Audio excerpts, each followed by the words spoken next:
Welcome back, everyone, to another weekend edition of the Three-Man Weave College Basketball Show presented by Fade the Noise, FTN.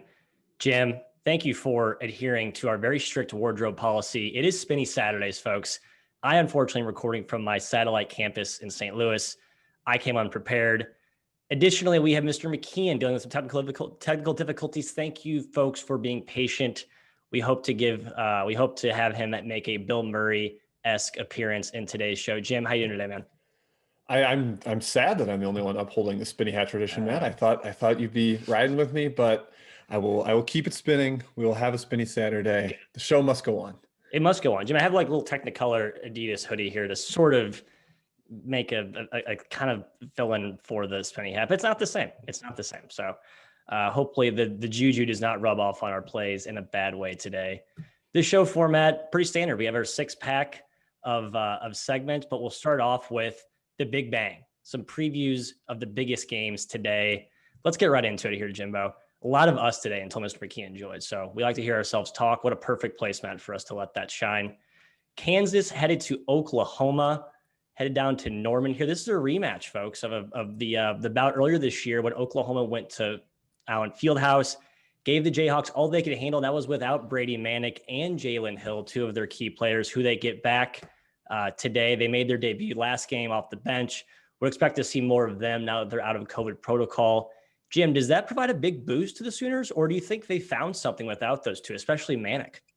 It should boost them. It does help the offense. I mean, Manick spaces the floor, but against Kansas in this specific matchup, they turned KU over 16 times last time, nearly a quarter of the Jayhawks' possessions. They're playing small with Harkless and basically 4 guards. So yeah, I mean, it seemed like that was kind of something that frustrated KU, and potentially with Manick back, they don't have that edge anymore. Plus, Kansas is just desperate. I mean, 4-3. This is not the typical Jayhawk squad, so hopefully they can figure something out here. I prefer Kansas on the road here. I agree with the line move that flipped them to favorite. Yep, early steam hit KU from +1 to -1. OU's been pretty good at home this year as well. So this is kind of a tough spot. I was just really impressed with the Jayhawks, their ability to make multiple runs at Baylor, despite Jared Butler just pulling Steph Curry-esque pull-ups from 35 feet. They didn't go away, did not fold. So yeah, I think the Jayhawks can take this one out right here. I think if you're getting anything -1. We have been joined by a new member. My goodness. We've got him on the phone, the mobile. Seems like we might have lost him again. Oh well, we'll play with as much Kai McEwen as we can get. I want to see his pretty face. Kai, can you see us? Can you hear us? Give us a radio signal here. No, he's connecting. Matt, let's go to Ohio State, Wisconsin. We'll get Kai in for that one. Buzzcut basketball, Jim, where you hail from. I'm sure you'll have some hot takes on this one. Hey, but your opponent today, since losing CJ Walker, starting point guard for Ohio State, the Bucks are 3-1 against the number. Only loss was last Tuesday against the white-hot Purdue Boilermakers. We've seen how good they've been, save last night's run out against Michigan. Hey, but the Badgers have also covered 2 in a row. However, Jim, those 2 covers were against Rutgers in Northwestern, 2 teams coming down, crashing down to earth pretty hard. Do we think we look at those in hindsight after today and say, Wisconsin may not be as dominant as we thought, or is this the spot that they pick off potentially of an inflated Ohio State team with how well they've been shooting the ball? Well, first note here, Ohio State is wearing slick black jerseys. They look good. They are really going to be well-dressed, sharp threads here. And the only way Wisconsin can combat them is with the script alternates. Yeah. We'll see if they pull those out. I mean, just coming from a Badger perspective here, I'm a little concerned. I don't know. Wisconsin hasn't been that sharp. As bad as Rutgers and Northwestern have looked in every other game. And like you said, it's hard to be impressed with that performance. They're never playing Reavers and Potter together. Like the Twin Towers thing has not been a lineup that's worked. They don't start Reavers anymore. They scored 0.9 points per possession per hoop lens when those two are together. So they've really just kind of had to scramble to try to find something else that works. And I mean, I guess against Ohio State, if you can pull Liddell away from the rim, that does help. Yeah. But I don't know. I think this number's about right. I don't really have a strong lean here, which usually I feel like I have a Wisconsin feel, but I got nothing today, Matthew. Yeah, I would think this is the one matchup where you want to utilize that 2 big lineup, right? With the ability of Potter and Reavers to step away and shoot it. That's how you can sort of exploit the big boys up front for the Bucks. But as you mentioned, that just has not been effective this year. We'll see how that chess match plays out. Mr. McKeon, I'm going to continue going through the outline here. If you want to chime in, feel free to barge in at any point. Give me a shout. Give me something. Well, guys, I'm going to test my Zoom here. Can you hear me? Boom. Yes. Oh, wow. How professional am I right now? This is amazing. So professional. I pay for top-notch internet, and I mean top-notch, and it's let me down quite a bit. So Xfinity, this is a call out to you. Your service is shit. Excuse the language. We are throwing shade at Xfinity today. How about that? Happy to be here, guys. Sorry for the people out there who had to wait for me. That's annoying. I get it. They were clamoring. They were clamoring, fine. Kai. Now we're at full strength. I'll be honest. Hey, Kai, I was a little flustered to start. So now your presence gives me a calming position. So thank you for joining us. Xfinity, not a sponsor of the show. So not a sponsor. Never will be. About that. Never will be. Yes. All right, let's keep going here. Game number 3, UConn at Creighton. The Jays, the jump shooting Jays, as I like to call them, come off a tough home loss to Providence, man. And there's questions as to whether or not Marcus Zagorowski would play in that game. He did ultimately give it a go. On top of that, Jared Bynum, Providence's point guard, did not play. So it set up pretty well for the Jays to take care of business. But historically, they'd struggle with the Friars, and it continued in that bout this week. They dropped one at home, something you don't see the Jays do very often. Kai, I'll go to you here first, man. I want to get the juices flowing now that you're coming in cold. Did the Jays bounce back here against the James Bouknight-less Huskies? Yeah, I think they do, man. They won game 1 in overtime, but they led by as much as 12 in that one. Yeah. They kind of controlled the whole way, sort of blew it at the end. Zagorowski was terrible in game 1, like not himself. I remember we discussed internally just how he looked sick almost. He wasn't in the game. 11 points on 4 for 14 shooting, 5 turnovers. Just was not the All-American type of Zagorowski we're used to seeing. UConn does match up well with Creighton, right? They dominate the glass. They guard the 3 very, very well. But it feels like Creighton's game feels like a statement win, Jim. Yeah, Creighton has against UConn, you need to make jumpers. And we saw it when St. John's even started to slop a few in. The defense started to look mortal. Creighton is 10 for 46 in their last 2 losses from deep. That is 21.7%. It feels like a deluge is coming. The inevitability of their shooting performances is just, it seems like it's hanging over this one. If Zagorowski's back, getting them open shots, I feel like those start to go down. I would definitely lean towards Creighton. I mean, it's notable. KenPom has this line at 4, but the market has it at 8. So they certainly believe in the Blue Jays here, especially without Bouknight.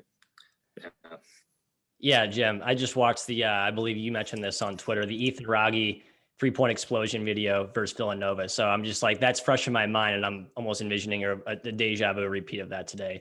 We know there's no team in the country that, maybe Villanova, but when the Jays get hot, they are untouchable. Feels like the right spot for them to hit 15 threes and completely run away with this one. But we shall see. The Huskies can definitely defend at a high level. All right, next up here, Baylor at Oklahoma State. To the Big 12 we go. Gallagher-Iba Arena will be the stage for what could be Cade Cunningham's coming out party here. The generational talent, potential number 1 overall pick has been solid, but not dominant, right? I think he's had some quiet performances. They've been waiting for over a week for this matchup after an impressive home win against Kansas. To me, this sets up for an awesome performance. A Cade, flex his chest out. I am the number 1 pick with a bullet. However, he's going to go against Baylor's no-middle defense, and Davion Mitchell may be the best on-ball defender in the country. Jim, do you think that matchup presents an issue for the Pokes? I really do. This young team that likes to play in transition, not as strong in a half court against Baylor's hyper-disciplined, connected defense. I'm concerned for Oklahoma State here. Honestly, like the Cade thing is interesting because you can throw a little quick Davion Mitchell at him, bother him as he brings the ball up, or you can throw Mark Vital on him, who is a beast, and you can just rotate the kinds of matchups that you play against him. That's going to be really tough for Cade to deal with. It's going to be an interesting reveal. I'm sure pro scouts are tuned into this one to see how he handles a defense like Baylor's. It just feels like, Baylor got away multiple times from Kansas, got it up to 15, had it 15 with a minute left. Sure, a walk-on banked in a 3 to give Kansas the cover, but I think Baylor controls this one in a similar way. So I would lean towards Baylor personally. Kai, what do you got? Yeah, spread leans Oklahoma State, but I agree, Jim. The matchup sets up better for Baylor. You have to shoot to beat the Bears. Like Matt said, like you said, the no-middle defense is real. Dribble drive, mid-range, not going to work against the Bears. So matchup wise, have to lean towards them. Spread wise, Matt, though, it is pretty high. Cowboys definitely have the number advantage, I would say. Yeah, I did take the poke small here, just in full transparency. I do think the number's a little bit high. However, as Jim mentioned, I mean, they closed 9 against Kansas, and that game played till right around that number. You could argue it played even a little bit higher, just given the fact that Baylor seemed to keep them at arm's length the whole way. I just like the spot here, and I think this could be a special moment for K, but we will see. Baylor is. I'll be honest. Tough. I think the number's fair. Like, it's fair. My number even leads a hair towards Baylor. Like, I think they're just way better. They're on their that own tier with Gonzaga. Yeah, I probably have Oklahoma State rated a little higher then. All right, let's go to full steam ahead. Want to highlight some of the early market movements now that it's 9:52 Central Time. A lot of the overnights and early big money has come in here. Kai, I know you did the homework here. I'm going to just run through these, and I want us just to kind of jump in with any hot takes we have on any of these matchups. What are your thoughts? Or do you feel like I'm stealing your thunder here? Good. No, not at all. You've been hijacked. We talked about Kansas flipping from a dog to a favorite. Not surprising there. Another one here, Temple from 12.5 to 11.5. They're catching against Houston, who's been a wagon lately. However, Temple's been very impressive as well. So it's two teams that are white hot. Seems like the early money seems to favor the Owls here at home. It is a big spread for a conference game, but man, I have no appetite to go against Houston right now. No, neither do I. I've been on Temple a few games, Matt, but yeah, you have it on Temple. Houston. Yeah, that's a stay away. Houston's been a machine lately, just an absolute juggernaut. Yeah, when they make shots, they're right up there in the upper echelon. Creighton's been bet up from 7 to 8.5. Talked about that matchup, so it seems like some folks are maybe foreseeing a similar type of 3-point barrage coming off the home loss. I think that's a big number against UConn, who a team that I think is the third best team in the conference with all hands on deck. So I will not be laying that. Next one here, James Madison down from 7 to 5. They're playing Northeastern, a Colonial matchup here. Northeastern first in the Colonial, really good team, a young team. I actually like the Dukes here. I think there's some talent for Mark Byington's bunch.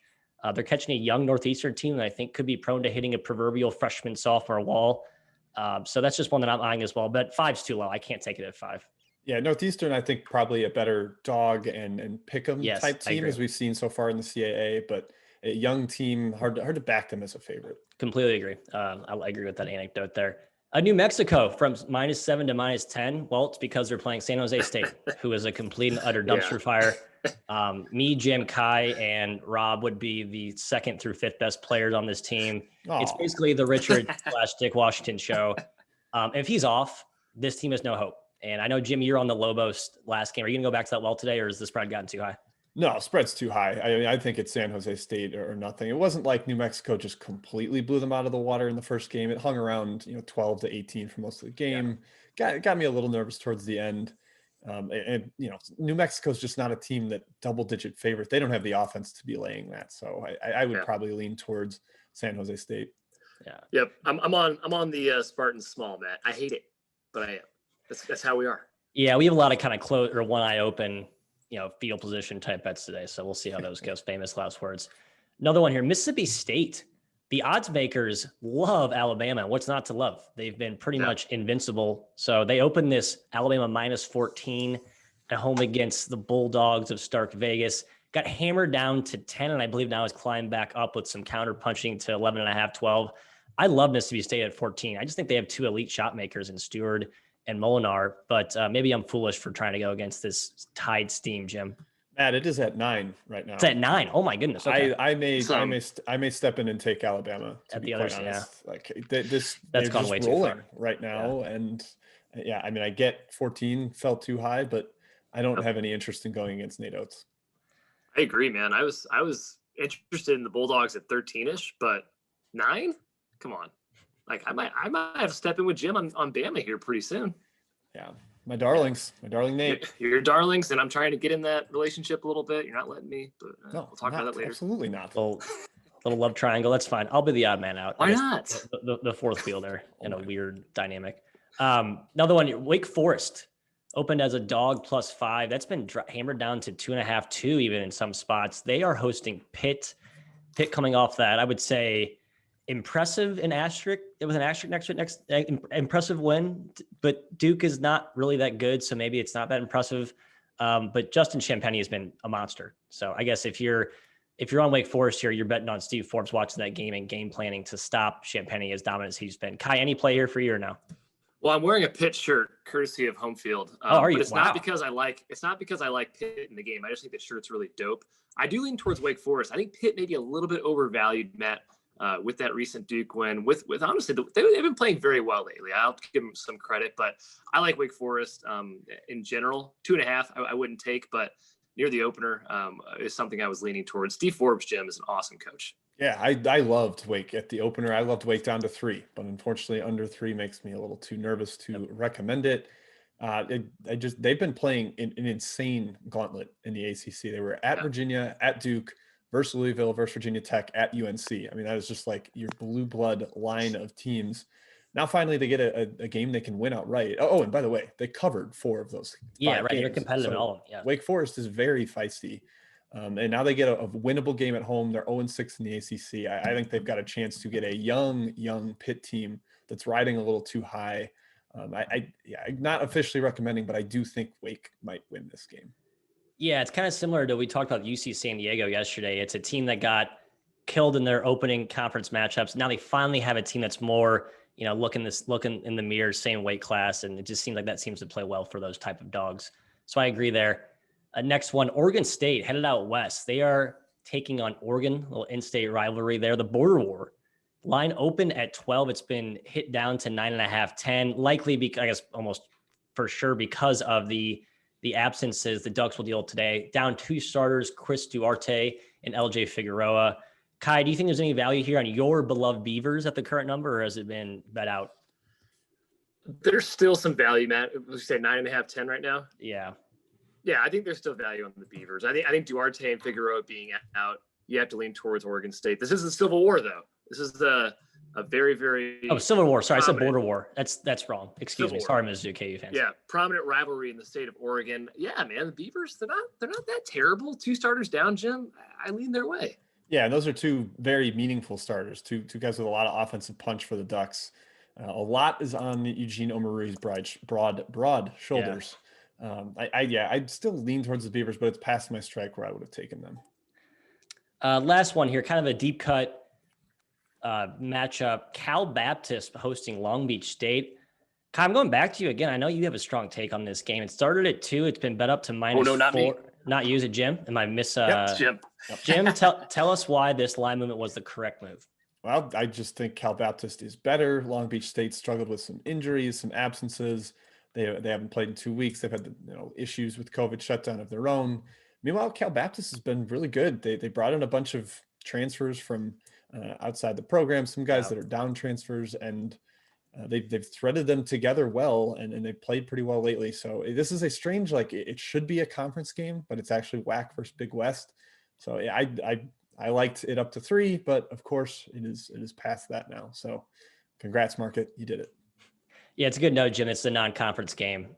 Just a weird in-conference, non-conference, tune-up. So it's tough to predict how each team will be motivated there. So yeah, that's a hard stay away for me, especially at the current number. But Rick Roy doing a really nice job there at Cal Baptist. Very impressive. Second section here. Let's talk about some scheduling wrinkles today. We'll hit some of the back-to-back spots as we usually do. It's become a staple of the COVID schedule change-up. But with that has come some reschedules and late tweaks to the conference schedule. The routine has been disrupted by a few reschedulings, and we'll hit those right now. 4 games in 7 days. We picked out 6 teams that are in this tough spot. So be wary if you're looking to bet on these teams, and maybe you want to circle their opponents, potentially catching some fatigue here. So Akron heading to Western Michigan, Southeast Missouri headed to Eastern Kentucky, East Tennessee State playing Furman, Samford playing the Citadel, Western Carolina playing Wofford, and Loyola Marymount hosting Santa Clara. Jim, any of those catch your eye as potential fades given the tough spot here? I think the one I'm most worried about is Southeast Missouri State, a team that generally I like and I think is very feisty as an underdog, but heading to Eastern Kentucky, a team that runs and will press you, that is the toughest spot, I think, for a team that's playing this schedule repeatedly. So the number is, it's close, but just from a general spot sense, that is difficult. 4 games in 7 days and then playing Eastern Kentucky's presses. That's a tall order. Not great. Kai, any leans there in this little 6-pack? No, I agree with Jim on the Southeast Missouri State angle. Gosh, I don't have any plays on these guys, Matt. I'm sorry. No, you're fine. I'm going to go with Western Michigan, actually. Sort of another one of my close your eyes type bets. Not a very good basketball team. Broncos have been non-competitive in MAC play, but catching Akron, and I think a favorable matchup here. I think 7 points is the current line. I think the Broncos have some value, but I don't know. We'll see how that one plays out. Another one here. Miami of Ohio is playing their third game in 5 days. Another kind of tough spot there, so be on the lookout for that. All right, we'll talk about some back-to-back rematches here. Again, a few conferences are pretty much sticking to the Friday-Saturday script. Some doing Thursday-Saturday, some doing Friday-Sunday. We'll try and highlight the Friday-Saturday, the true back-to-backs with, potentially some tired legs. Sun Belt had some interesting results. We call it the Fun Belt for the right reason. There's always just a volatile result of games. And I don't know, there's just a lot to unpack here. Coastal Carolina versus Troy. I think all of us potentially like the Trojans here. Coastal was on fire yesterday. Jim, I think you were a Trojan man yesterday. You doing that again today? Oh yeah, I was a Trojan man, Matthew. Trojan man. Yep. They took a bunch of punches from Coastal and kept hanging around, kept coming back, kept fighting. They ended up losing by 9, but it was much closer than that. It was tied with 2 minutes left. So I'm hoping they can hang around once again and have the confidence to possibly even battle to win outright. Either way, I think it stays close. They're just not 10 points worse than Coastal Carolina. Yeah. We got to talk Georgia Southern, who's currently on my shit list, but they were on my love list 2 weeks ago. Yeah, Jim, I exiled them, but now they won yesterday. They played well. I don't know what to make of this team. Is this just a hard stay away, or do we rekindle the old love affair that we had with the Eagles? Under. This game went to overtime yesterday, and I think there's going to be kind of a gross matchup today. South Alabama's super thin, not a lot of depth. So, yeah, I would certainly lean that way. Let's go to the horizon real quick. Kai, you were all over Wright State in the first leg of the Wright State IUPUI back-to-back. Game was never competitive. Sort of a weird development pregame with Marcus Burke having to wait for his COVID test to come in. It finally was clear. That's why the game was delayed. I think there's some value here on the Jaguars. Now that the line's been inflated to 15.5 after yesterday's 30-point margin. I assume you're not going to go back against the side you're on yesterday. No, not going back to the Raiders. I do agree with you. There's some value on IUPUI. Marcus Burke should play the entire game this time. He was only held out for COVID precautions, as you alluded to. So full game Marcus Burke, have to lean towards the Jags. But Wright State, man, they finally got a first leg where they were dominant. That usually has happened in the second leg with this team. Yeah, exactly. Wright State scored at will at the rim, and so there's just whether they even are committed enough to keep going to the rim, or if they lazily take some jumpers. That's kind of the big deal. I think there's value on IUPUI for sure. Conference USA, the one that sticks out here is Charlotte against Florida Atlantic. I know Charlotte's kind of an enigma type team. They're well coached. I know that it's a sore subject for us, given that they let us down so brutally last weekend against UAB. Let us down again in overtime yesterday against Florida Atlantic, who's been on fire lately. I think all three of us are going back to the minor well. Jim, can you tell us why? I'm going back to the 49er well. 49er well. I'm a little concerned, though. Freshman shooter Jackson Threadgill was out yesterday, and that clearly hamstrung their offense a little bit. I mean, this game was 50-50 headed to overtime. So this is another one off OT that I kind of like the under. But yeah, I got to trust Charlotte to bounce back here. They bounced back in a big way last weekend in the Saturday game after getting thrashed on Thursday. So yeah, I think they salvaged the split against an FAU team that maybe is playing a little above its head right now. Yeah, I would agree. Not to mention, Matt, weren't they up most of the game, Charlotte, and then overtime was a blowout for FAU. Yeah, exactly. This game wasn't a 13-point game ever. Yeah, Charlotte was up 9. Misleading final score there. We're going back to the Charlotte well. In Charlotte, we trust. Quick Big Sky note. Again, this is a Thursday, Saturday breakdown. This is not a true back-to-back. Anything that catches your eye here, Kai? I was looking at Montana. I know you've been on the Grizz a lot, and they love to blow leads. No team in the country is better at blowing second half leads. So be aware of that. Maybe if you're looking at the Grizz, a first half play could be good here. But Kai, anything in this conference you're looking at? No, yeah, Montana might be the worst second half team in the country, and I'm not sure that's hyperbole. No, nothing for me here. I'm surprised. I finally knocked Portland State enough points to not be betting on them. They are indeed just a dumb basketball team. They have so much talent, but haven't been able to cover it all this year. Something's going on with the locker room, I think. Not going back to the Montana. Well, Matt, your Weber State pick was awesome. A day or two ago against Southern Utah, that's flipped, which we'll talk about in a second. Are you going back to the Wildcat well? Yes, I am for smaller. I just something about betting on the team that won the first leg doesn't sit well with me, even though I don't believe the data actually necessarily bears that out. Probably not. But I do think big the odds note there, Matt. Southern Utah's John Knight left, hobbled last game, limped off the court, had something buckle per report. So they might be down a key player. Okay, that's very big.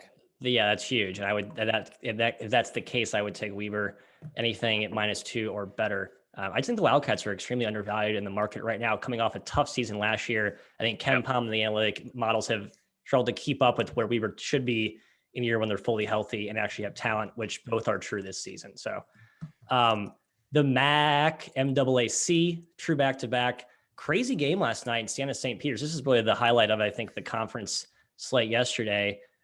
Siena made a furious comeback at St. Peter's, scared the crap out of them. St. Peter's did hang on to win that game.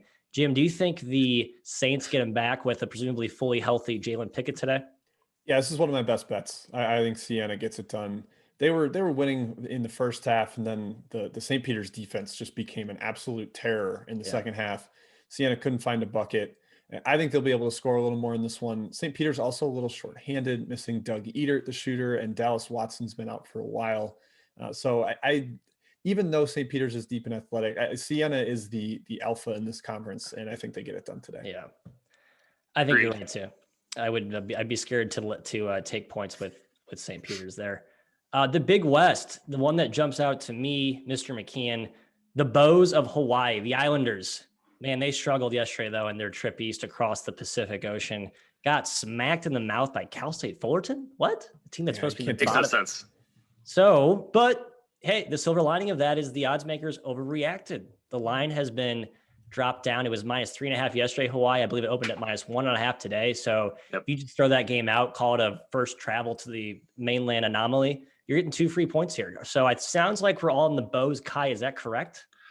Yeah, man, I'm going to be reading Rainbow all night long. Hawaii is a fantastic bet, in my opinion. Yeah, that first game didn't make a lot of sense. Throw it out. Get rid of it. Go Hawaii. Thanks for the value. Hawaii owned the glass, but couldn't finish inside, shot 41% inside the arc. That will not continue. I would bet that that's above 50% in this game. Fullerton, not a very stout interior defense. So yeah, I'm with you guys. Hawaii. Yeah, Fullerton also shot 50% from 3. They are not a good shooting team. That will not sustain. That Evo laugh is validated. Thank you, Dr. Evil. I have really nothing strong in the Summit or the WAC. I believe you guys were on the Jack Bunny, South Dakota State, and the Bison, North Dakota State. Are you going to be eyeing any of these back-to-backs here, Jim? I wanted to take North Dakota State again with Jace Townsend potentially out for Denver. He missed yesterday. It didn't end up mattering. A super slow game. They only played to 60 possessions. So I think the under could be worth a serious look there, especially with him out. North Dakota State also missing a starter, Malik Harden-Hayes. That clearly hurt them, made them more willing to play that slow down type of basketball. So yeah, I'm not going to take North Dakota State as a big double-digit favorite in what should be a super, super slow game. And we have to talk about for me in the Summit either, Matt. Kai, we have to talk about the game of the day. Everyone is asking about our opinion on this game. St. John's hosting Utah Valley.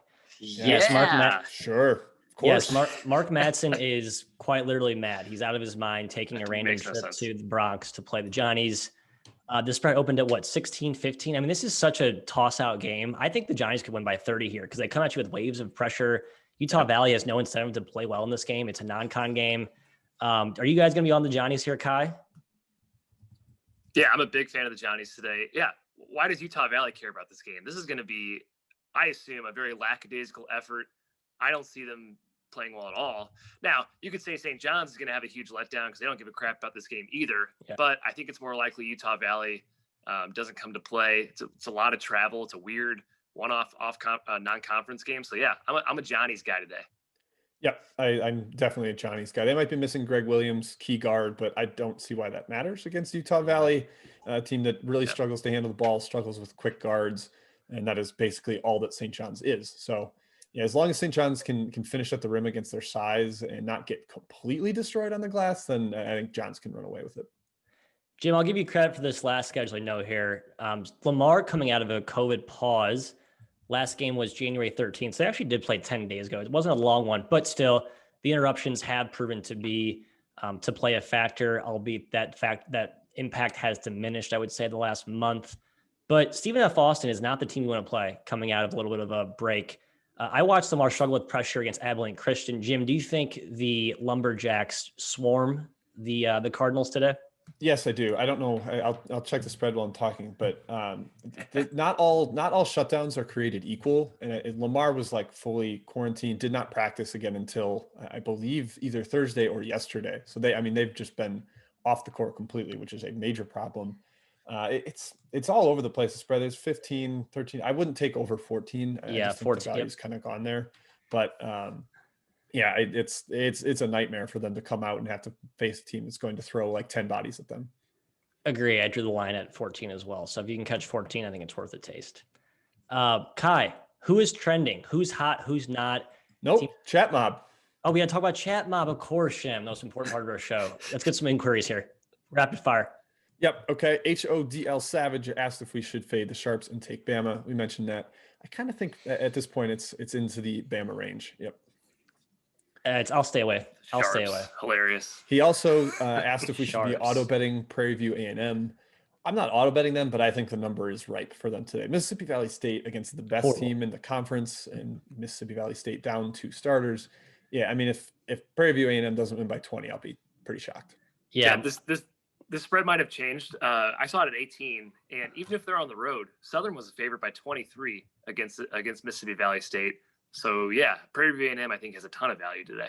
Completely agree. It's at 20. I would take anything there. I'd still take 20. Yeah. Yep. Hard agree. Nothing to add. Just completely endorse that. We had question of whether the wrong team is favored in Loyola Maryland versus American. I sort of think yes. However, the Greyhounds are missing a bunch of guards. Cam Spencer, the shooter, Kenneth Jones, and I think one other key ball handler. So, I mean, their front court can dominate, but, there's a little bit of concern that they're shorthanded in the backcourt. That said, yeah, I would take Loyola Maryland here. I think Isaiah Hart's the name you're thinking of, Jim. I'm looking at the current updated prices. Loyola actually has flipped to a favorite. So it seems like some folks picked up on that.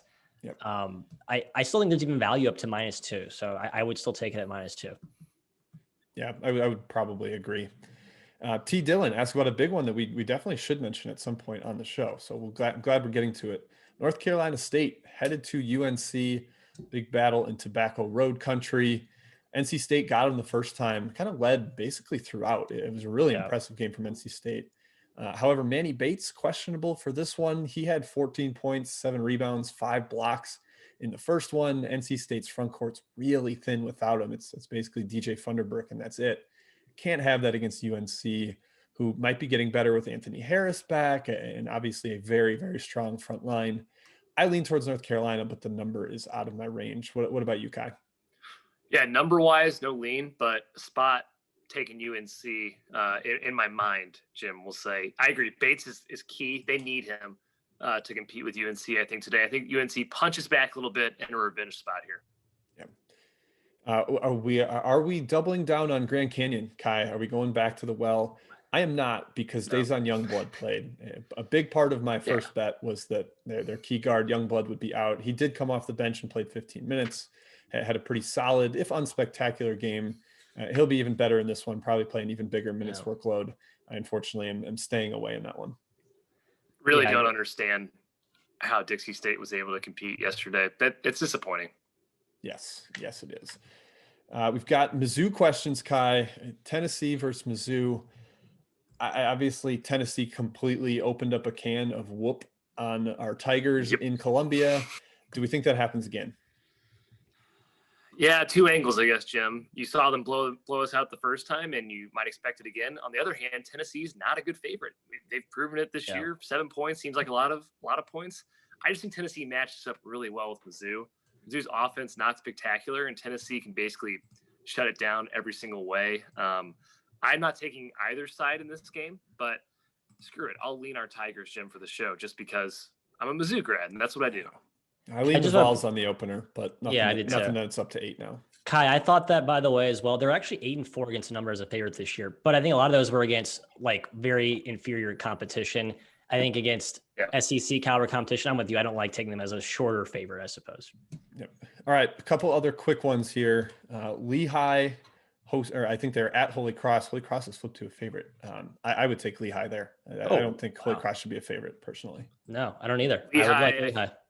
Lehigh, I think 0-6 against the spread this year, guys. So maybe they're due. The old do theory. The old do theory. Yes, sir. Gotta come around. LSU, Kentucky. Kentucky, I'm a little surprised is a favorite here. They have not done a lot to prove they should be a favorite. I personally lean LSU. I want to fade these bad blue blood teams until they prove they're actually decent. Yeah, I'm surprised I didn't have a play on this game. Sorry, Matt. I jumped. No, you're good. Again. No, you're good. I just don't want to touch Kentucky. That's all I gotta say. Yeah, I'm surprised I'm not on LSU. My number, for some reason, agrees with the market. I was hoping to bet the Tigers. Yeah. Lafayette, Boston U. I think we all like Boston U on the road. They're getting healthier, and Lafayette's Justin Jaworski rolled an ankle bad at the end of the game last weekend. So even if he plays, probably not full strength. And Boston U, they've been playing so bad that the market value on them is too low right now. Boston U also 0-6 against the spread, guys. Yeah, it's been brutal for them. Oh boy, the questions are coming in hot and heavy. So let's move the rest to the end. And Matt, we'll go back to you, get back to the outline and hit those quick at the end. Kai, tell us who is trending. I don't think we have to go through all these, but maybe we pick out one or two within each group that we're eyeing here so we can get some more questions. Yeah, I'll speed through them, Matt. Here we go. Belmont, 11-3-1 against the spread. Don't bet against the Bears or do it at your own peril. Bears? I said Bruins. Jesus. Bruin is a bear. Type of bear. Yeah, type of bear. More staying in the Ohio Valley. Morehead State is 10-4 against the spread, guys. They've been very, very good this year.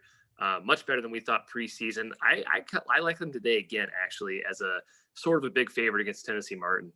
Yeah, Martin's hopeless defensively. I don't know if I like Morehead as a big favorite, but this is I think anyone would be good as a favorite against Tennessee Martin right now.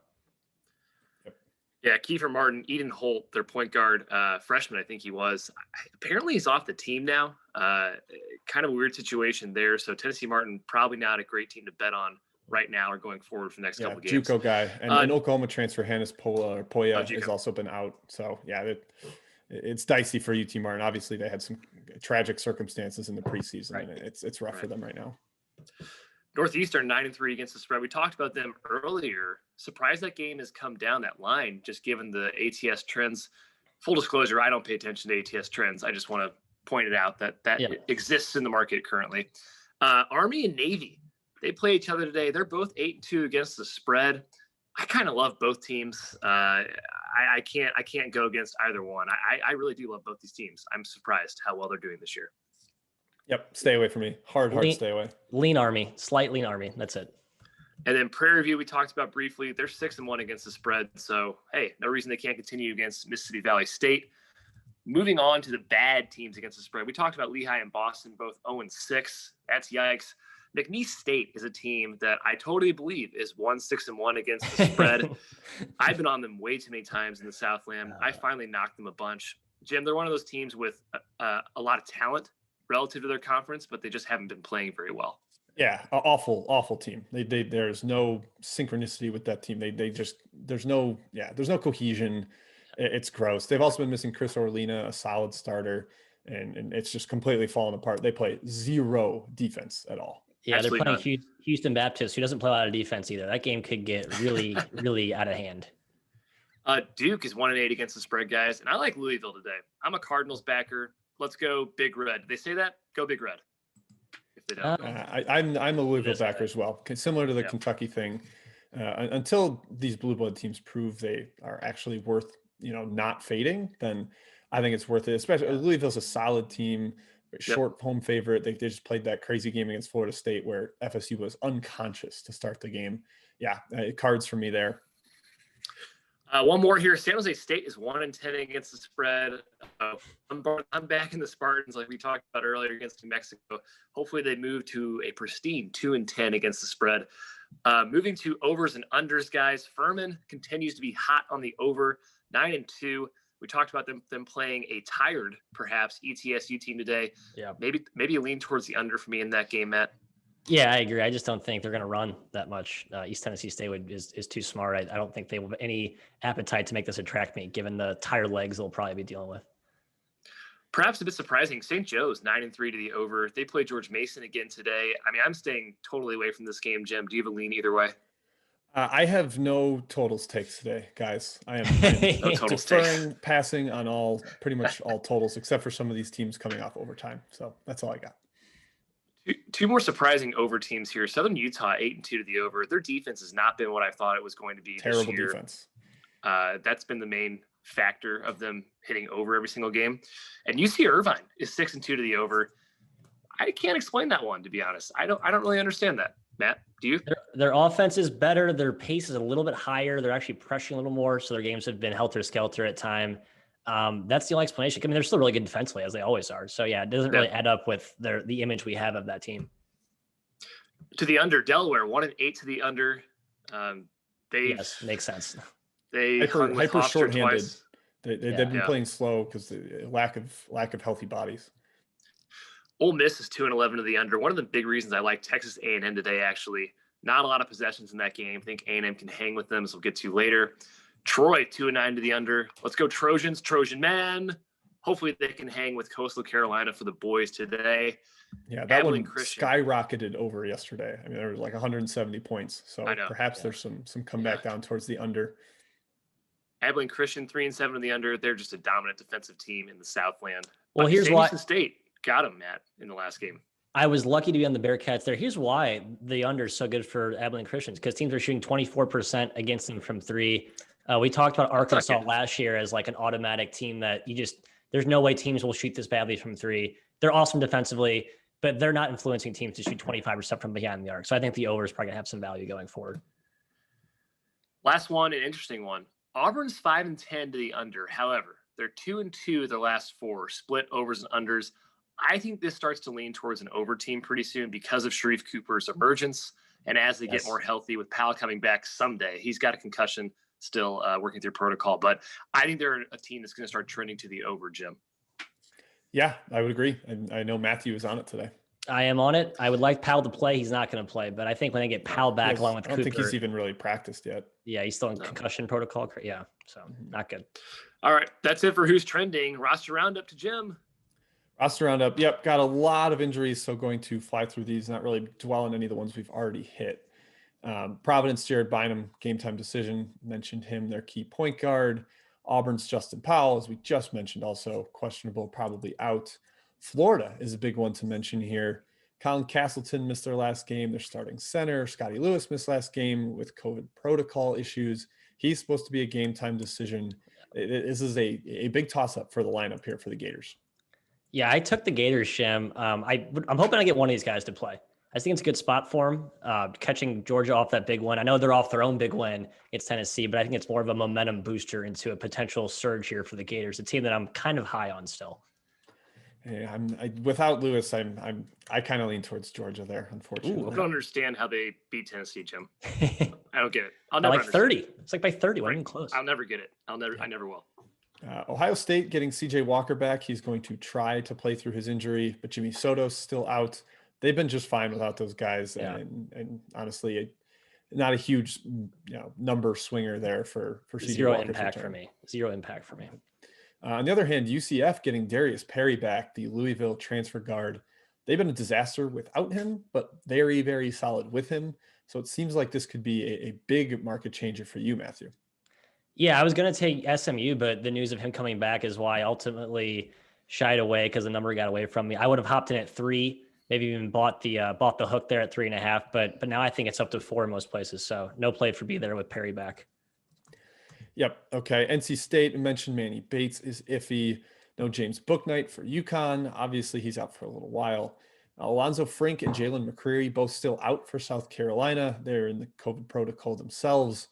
I'm not a South Carolina guy today, Matthew. You've been a big Gamecock backer for most of the year, but are you going with the Road Tigers, Road Auburn today? No, can't. I'm staying away from this game. Honestly, I still think South Carolina's good, but they've just been very unpredictable since they've had that COVID thing, and without 2 of their they're not starters, but key bench players, key rotational pieces. I just don't know what I'm getting.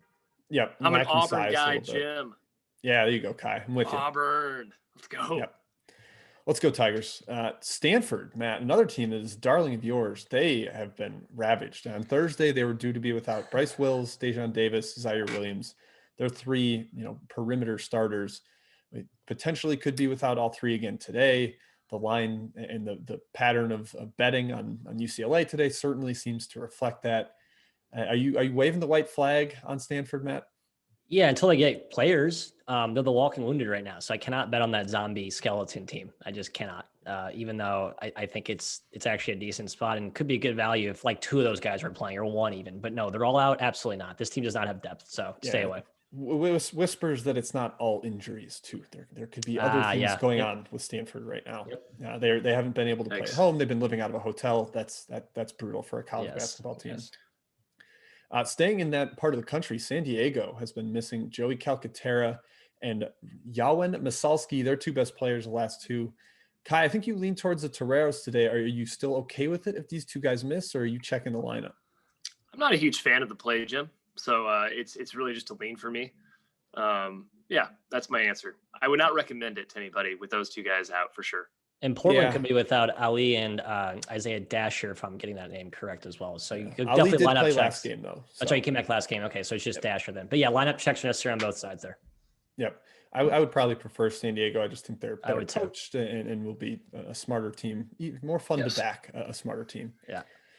Miles Dredd missed last game for Penn State. Might not be that huge of a deal, and it didn't matter in that one because Rutgers is a dumpster fire, and now they play Northwestern, who is similarly seemingly a dumpster right now. So I probably would not knock for Miles Dredd's absence at all in this matchup. Yeah, I wouldn't either. We mentioned Oregon missing Figueroa and Duarte to COVID protocol, but also Cal still missing Matt Bradley. Hasn't mattered lately. They seem to have figured things out. Yeah, I don't think it matters, Jim. Weird. I think it matters. I think the last two games are a little bit of an outlier. There's no way their offense can sustain without him. That's just my opinion. Yeah, I would tend to agree. I still think he matters. All right, real quick, some of the most notable mid-major injuries that could impact your plays, your lines, your handicapping.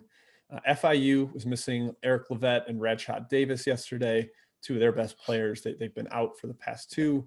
And Marshall's gotten blown out in both of those games. They lost by 1,000 to Florida Atlantic, and then they lost by around 19 or 13, I think, to Marshall yesterday. Got down by 20 at halftime. Eastern Illinois got Josiah Wallace back. He is crucial. Unfortunately, I seem to have lost Mr. Matt Cox here on the show. Jimmy, lost my video. I had a camera malfunction, and we're working on getting that back up and running. Stay tuned. All kinds of difficulties today. This is a show for the ages here today. Yeah, seriously. Yep. Mentioned Denver, Jace Townsend out. I think out of anything on that game, it probably helps the under because of how slowly they played without him. So keep an eye on that one. Charlotte missing Jackson Threadgill, their freshman sniper. Let's see, any of these other super huge. SIUE, I will mention this one now because Belmont is one of my best bets today. They're missing the UConn transfer Sidney Wilson, their leading scorer last game. Obviously, that's a huge deal. They got a nice matchup against Tennessee State, who's missing their point guard.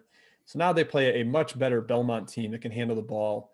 And SIUE also missing their center, Philip Peppel, who would be assigned the Nick Muszynski matchup in the paint. And now SIUE has no one over 6'7" in their rotation. So I think Belmont completely runs away from them. Also a revenge spot after SIUE beat them last year as 23-point underdogs. Give me the Bruins. Are either of you joining me? Matt, are you with me? Bruins, no, I'm not. Gotta stay away here, Jim. I might add it small after the show, Jim, just for fun, just for camaraderie with you. Okay, I talked you into it. Perfect. Yeah. Southern Utah, John Knight, keep an eye on him. His injury would be vital. And then Delaware, potentially getting back Kevin Anderson and Alex Novakovic, excuse me. So keep an eye on those. And that's about it. I think should we get to our best bets, guys? Yeah, let's do it. Kai, kick us off. Run through your triumvirate of picks here, and we'll get to chat mob questions at the end. All right, guys, you're going to have to correct me on spreads since I've had no internet like the dark ages last hour or two. Charlotte is one of my best bets, guys. We talked about them earlier. Led most of the game against FAU in the last one. Got blown out in overtime. Complete anomaly. Look what they did against UAB in Lake 2. That's what I'm hoping happens again for Charlotte. I have them as a favorite. I'm a believer in this team. I'm not totally sold on FAU, who's gotten a couple of fortunate matchups lately. Texas A&M. +1, Kai. Sorry. You're good on +1. That's fine. And I'm with you. Yep. +1 it is. Texas A&M. +8 is where I saw it last time, Jim and Matt. I'm just still not a believer in Ole Miss. It's a super, super slow game. I think the Aggies can keep it close. Yep, still 8. Your Ole Miss doubting has looked really, really smart lately. So yeah, it has. I will lean towards your way, but I'm not going to take it with you. And then finally, Pepperdine, which I know you guys might be with me on this one. I know Matthew is. Plus 11.5 is what I saw pre-show. Holy cow, that's high. The way it's been battle inside and on the glass, that's where BYU's been kind of making its money lately. And BYU has not been guarding the 3 very well. Pepperdine is a major backcourt advantage, in my opinion. This spread's bonkers, Matt. Kai, it's the best bet on the board. You hijacked my best bet, but I will let you have it for the sake of compartmentalizing records for this show. Yeah, this line's insane. The only concern I have is the coaching mismatch. But Pepperdine's got horses up front to keep them from it being a bloodbath. And then Colby Ross, one of the best shot makers in college basketball. You're catching 11.5 with that guy. Yeah, I like the waves. So I'm not as gung-ho with this one as you guys are. I think BYU will just demolish them inside. Pepperdine's not actually that good of a rebounding team. Kessler Edwards is more like a versatile 6'8" than he is like a guy that's going to bang with Harms and Harward. But I do agree this is too high. So I would also take Pepperdine at that number. One more note, this is a back-to-back thing with the scheduling. So these two teams will play again on Wednesday. A little concerned that if BYU gets up early, big, maybe Pepperdine just waves the white flag and thinks, we get these guys in a few days. So that's another minor concern, but still the number is just outrageous. I mean, Pepperdine competed with Gonzaga for 25 minutes. That was mega impressive. Yep. All right. It seemingly lost Kai's audio potentially. Matt, should I go best bet? I'll go best bets, Matthew. Yeah, go for it. I've mentioned 2 of them already. Siena -4 up to -5 is fine with me. I think they bounce back in a big way against St. Peter's. And then Belmont is the other one that has already come up on the show. -17. I like it up to 19, to be quite honest. I think they win by 20. They just completely roll SIU. The revenge plus personnel availability plus matchup is a cash monster for me. Go Belmont. And the last one, I will take Virginia Tech as a dog at Syracuse. They're too smart. They can beat this zone with passing, with shooting. They're disciplined defensively. They shouldn't give up a ton of open threes to Buddy Boeheim and Joe Girard and Alan Griffin. So yeah, I like Virginia Tech here. I just think they're the better team. Kai, sounds like you agree.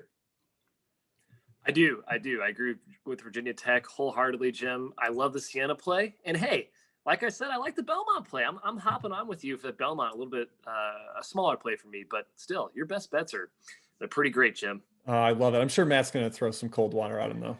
I was going to say, we always fade Syracuse. I was like, is this actually profitable? And they are 5-7 against the numbers. So yes, slight ROI game for us in that regard. I just want to reiterate the Pepperdine plan with Kai all the way there. I mentioned Western Michigan earlier catching 7.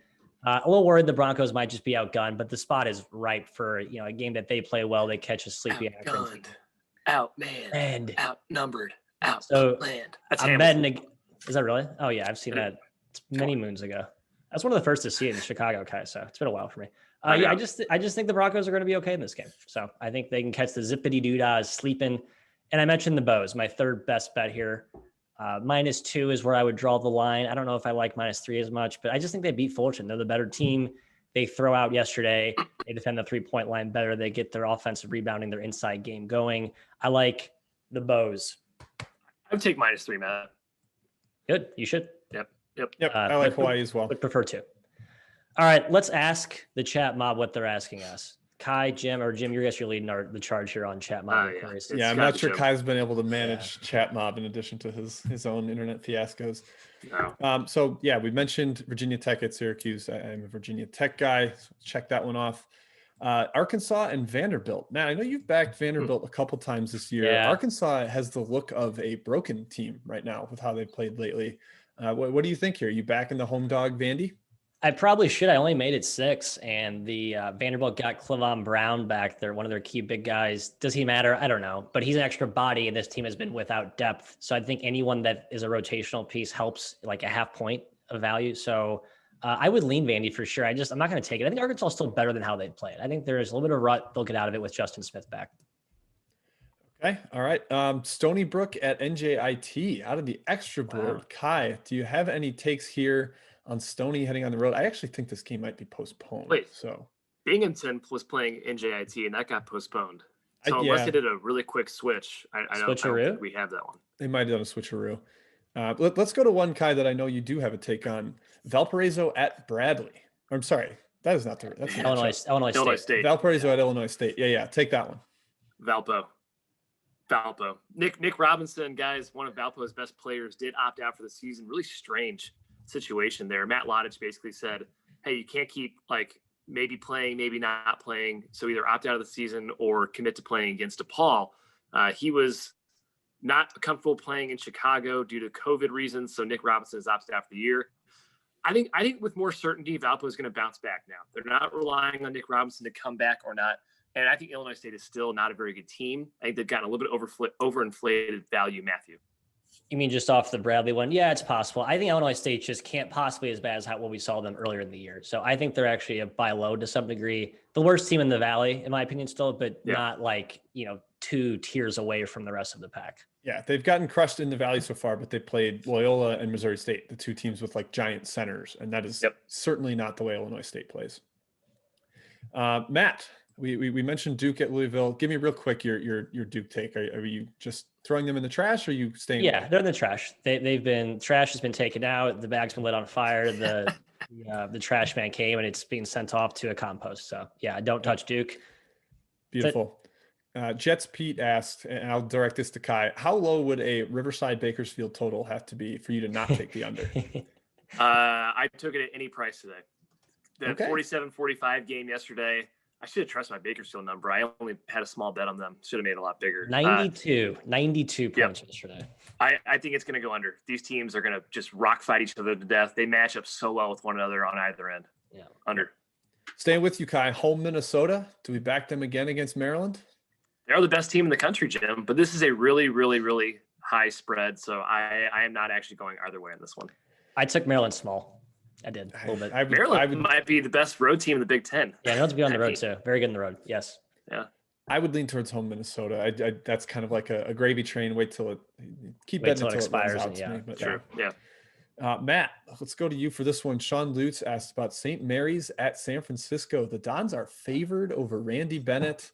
Obviously kind of a local matchup here in the Bay Area. Do you think they get it done against what is usually their kind of big brother in the conference? Hey, we love the Dons. My number says take the Dons, but I have this rule where I'm very scared to bet against Randy Bennett. I don't care who's playing on the team. I don't care who's out.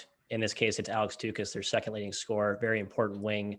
So it's a hard stay away for me in the Battle of the Bay. That's not what they call it, but it's 2 NorCal teams. You get I think San Francisco wins and covers here. St. Mary's has no offensive firepower right now. It is bleak on that end, other than just hammering Toss inside. So as long as San Francisco can handle him a little bit, then I think they can get it done. Yeah, big edge in the on the backcourt there. Okay. We also got a Pacific at Gonzaga question. Gotta ask about Gonzaga. Does Gonzaga finally get back on the ATS winning side? I think they've failed to cover the last 2 by a point or half a point. Kai, what do you think? Yeah, it seems like they've just been putting in their cover squad late in the game. So you never know when they're just going to let off the gas. I'm still kind of in the camp of I'm not fading Gonzaga. Pacific's one of those gritty, grindy teams that might be able to slow them down a little bit, but they're not going to score at all. So I have to lean towards Gonzaga, even if it's 26 or whatever it is right now. Yeah, Gonzaga beat them by 33 last year. It's pretty much, it's a lot of the same team for Pacific. So that kind of concerns me. Yeah, lean towards Gonzaga. Murray State, I believe they're hosting Tennessee Tech. They lost outright to Jacksonville State at home for the first time ever. So now this is kind of a bounce back, maybe get right spot. I lean towards Murray. I think they can get it done, but they've also been a little bit broken this year. So, hard to trust them right now. Yeah, I lean that way as well. Tennessee Tech, a couple of guys could be out in this game. Kenny White, a key freshman, was out, and other guys. So I guess I'd lean Murray because of that. But man, Murray's been Jekyll and Hyde all season. Just hard to trust that team. Yep. Worst record against the spread in the Ohio Valley, guys. 2-8. Murray State is. Yeah, disgusting. It's not good. Kai, should we be fading Dave Leitao on the road at Marquette? What do we have to believe in DePaul right now? What do you think? I wouldn't take DePaul, so it's either Marquette or nothing for me. Yeah, Dave Leitao. Hey, I'm sure you're a good guy, but you're struggling this year coaching. I took DePaul small. I'm an idiot, so that's all I'll say. Don't do what I do. Nonsense. Yep. All right. Let's see. We got a couple more here.